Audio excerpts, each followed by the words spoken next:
many cases. I wanted to say thank you to the neighbours in this street for looking after Belinda and her mum. You've done an absolutely wonderful.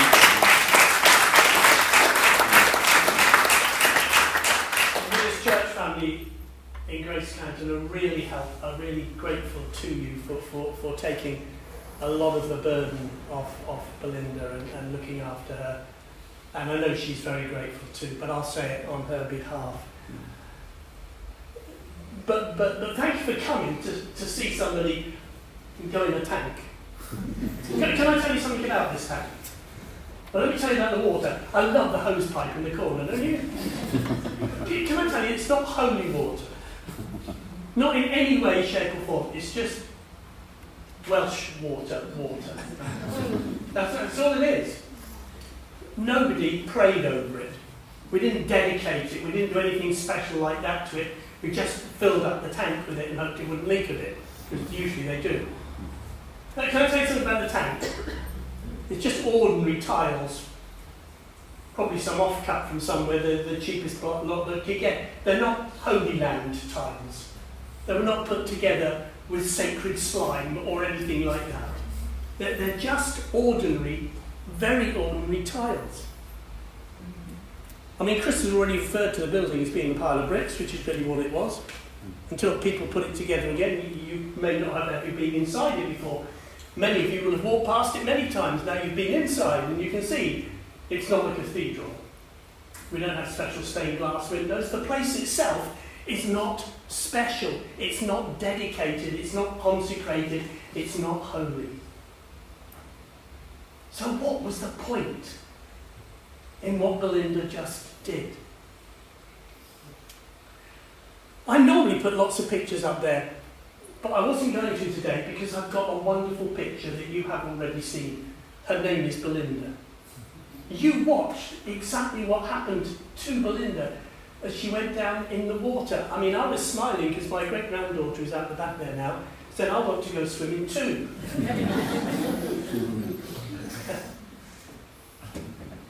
And that's the wonder of what's happened here. It's very natural and very ordinary, though it's an extraordinary event. And the reason why Belinda went through that, there are three reasons. Number one, as Chris has already indicated, in her life, she came to that moment where she said, I'm tired of sinning and being sinful and going away from God. I'm tired of the life I live and I want a better kind of life. One of the problems that we have here in church, can I tell you, is most people now don't have the needs that they used to have. My grandmother grew up very poor, and she prayed often, Lord, will you provide something for us, food to eat? And many of us now don't have that particular problem. I understand the cost of living is hard and it's difficult, but we really don't have that problem. The problem, therefore, is that we are very self-sufficient.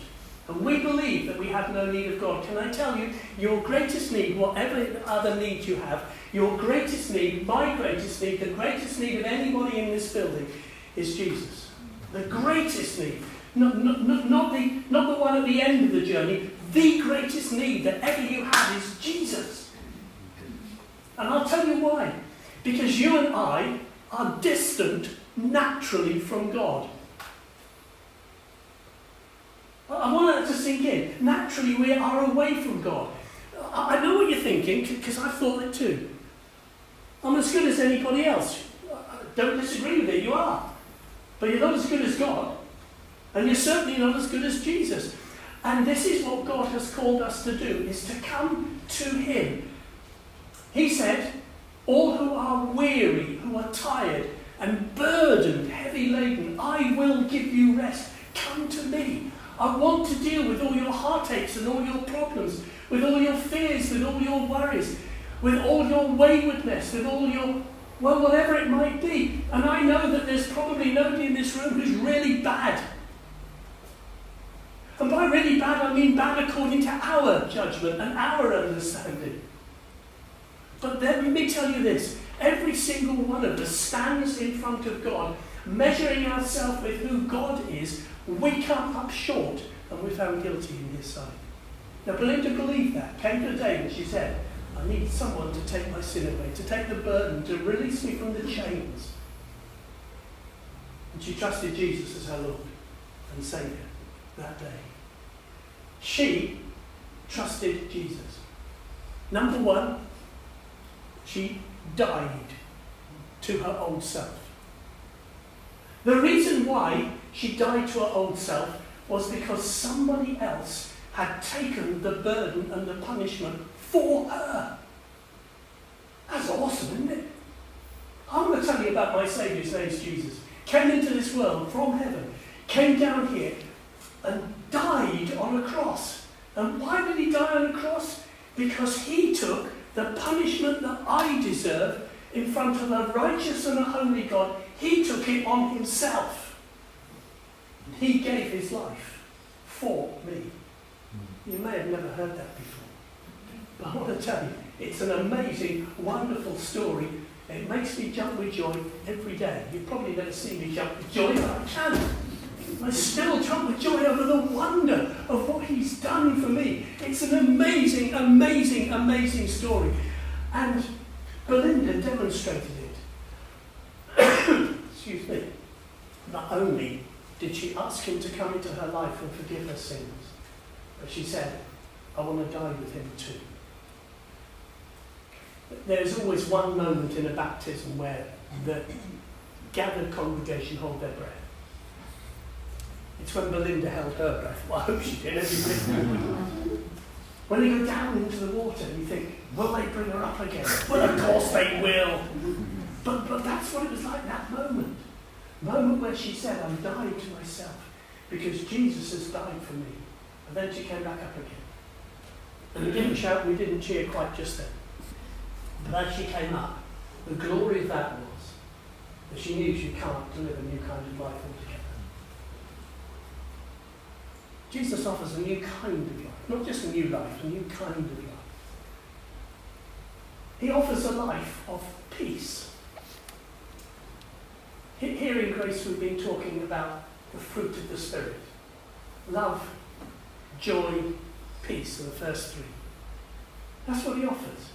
In a world of turmoil, he offers peace. In a world of sadness, he offers joy. In a world of conflict, he offers love. I don't know what you think of Jesus. I don't know what you know about him. But I walk with him every single day. Sometimes I actually literally go out for a walk and talk with him. You might see me down by the river, and you might think, what's that guy doing talking to himself? Perhaps he's on the phone to somebody. I love going out and talking with the Lord. He lives in my home with me. We enjoy company. I listen to him as he talks to me, particularly through his word, the Bible.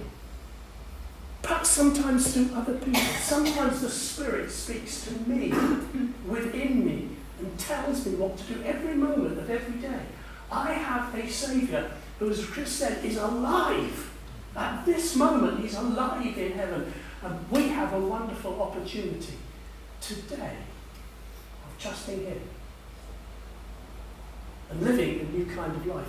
Belinda's modelled that wonderfully for us today. As she came out of the water, she said, I'm going to live a new kind of life. I want to follow Jesus from this moment onwards. I'm challenging you. Would you be willing to follow Jesus?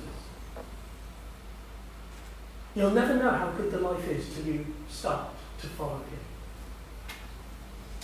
I don't have fears and worries any longer. I get a few anxieties from time to time, but I never have fears and worries because I can tell you two things.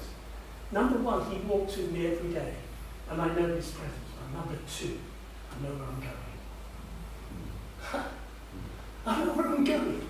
The hope that burns up within me. One of these days, I will not be here. I'll be there. I will be forever with the Lord. I'm going to heaven, and it's not something that's pie in the sky when I die. It is something that is a living reality now that will just merge into the wonder of being in the presence of the Lord, who I love at this present moment anyway. And I know absolute certainty Just about a year ago I had a heart attack. I was in hospital and Paul Roderick came to visit me, which was very kind. He didn't know he was visiting me, but he did. When he got there he said, I know you, don't I?